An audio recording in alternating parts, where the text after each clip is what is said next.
Hey everyone, and welcome. So, have you ever been in a garden and noticed that some plants, I don't know, they just feel like they're related? Well, it turns out that family resemblance goes way deeper than just looks. Today, we're going to pry open nature's medicine cabinet and explore the secret chemical connections inside plant families and see how they've given us some of our most powerful medicines. Okay, let's just jump right in with a question. I want you to think about the smell of fresh mint, or basil, or thyme. They've all got that really distinct aromatic scent, right? Well, that is not a coincidence. That shared smell is a massive clue to their shared chemistry. And that chemistry, well, that's the secret to their power as medicine. So here's our game plan. We're going to start with the basics. What even are plant families? Then we'll dive into 3 really different examples. We'll start with the friendly mints you probably have in your kitchen. Then we'll get into the heavy hitters, the powerful and sometimes poisonous plants like poppies. And finally, the incredibly versatile legumes. Then we'll wrap it all up by looking at the big picture.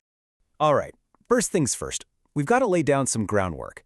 We're going to be digging into a concept that's central to pharmacognosy, which is really just a fancy word for the science of finding medicines in nature. You know, the easiest way to wrap your head around this whole thing is to think about family resemblance, right? You might see someone and think, oh, you've got your dad's eyes. Well, in the plant world, that resemblance is chemical. Plants from the same family tree tend to cook up similar chemical compounds, and it's those very compounds that hold all the medicinal secrets. Now, here is a term you've got to know for this discussion: active constituent. Just think of it as the magic ingredient. It's the one specific molecule in the plant that's actually doing all the work, the thing that has a real effect on our bodies. When a plant is medicinal, we're really talking about its active constituents. Okay, enough theory. Let's see how this plays out in the real world. And we're going to start with a family I can pretty much guarantee you have at home right now: the awesome aromatic mint family. Okay, just look at this chart for a second. See that column for key medicinal uses? Notice how words like antiseptic and carminative, which basically just means it helps with digestion, keep popping up over and over again? That right there is the chemical family resemblance in action.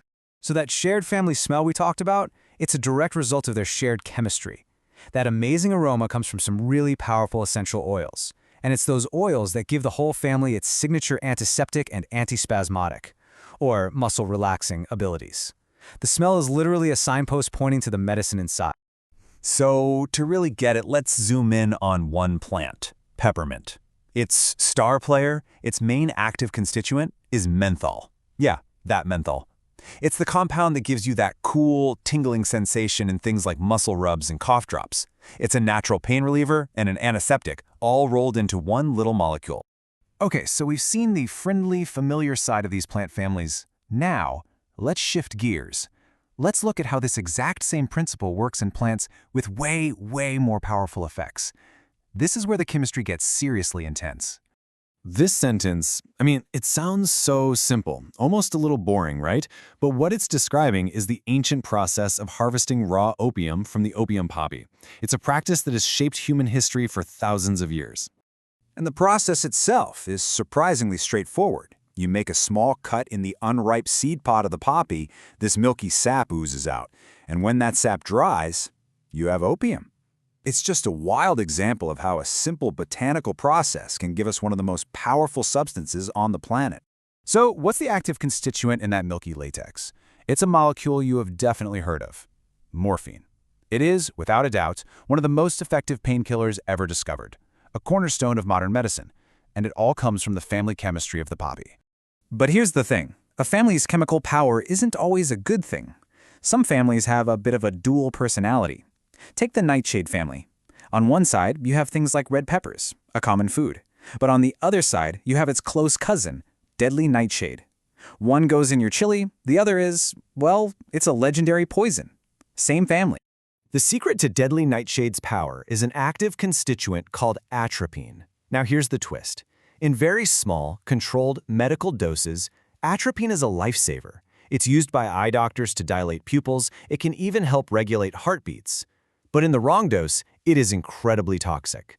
This family is the perfect example of how the line between a medicine and a poison can be razor thin. It's all about the dose. Okay, for our last deep dive, let's check out a family that isn't famous for just one thing, but for its unbelievable variety. This is the legume family, and it's basically nature's multi-tool. I mean, just look at the sheer range of uses we get from this one family. It's wild. We're talking about powerful laxatives, but also expectorants that help you with a cough. Then you've got sweeteners and flavorings. And then you have industrial agents, like gums that are used to bind pills together. It's just incredibly versatile. And you can really see this diversity when you look at specific members. You've got senna, which is a world-famous laxative. Then you have licorice, which is used as a sweetener and to soothe coughs. And then you have acacia, which gives us gum arabic, a substance that's vital for holding things together in food and medicine. 3 totally different jobs from 3 cousins in the same family.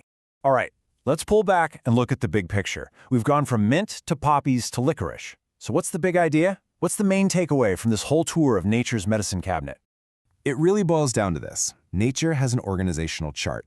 Plant families share a chemical blueprint, and because of that, we can make some really smart predictions. If we find a useful compound in one plant, we know to check its relatives for similar stuff. Understanding these patterns is like having a treasure map for finding new medicines. And of course, it always teaches us to respect the dose. And that really brings us to the final thought. For centuries, we've been trying to decode this massive family tree, learning its secrets one branch at a time. But the tree is just huge, and so many of its branches are still a total mystery.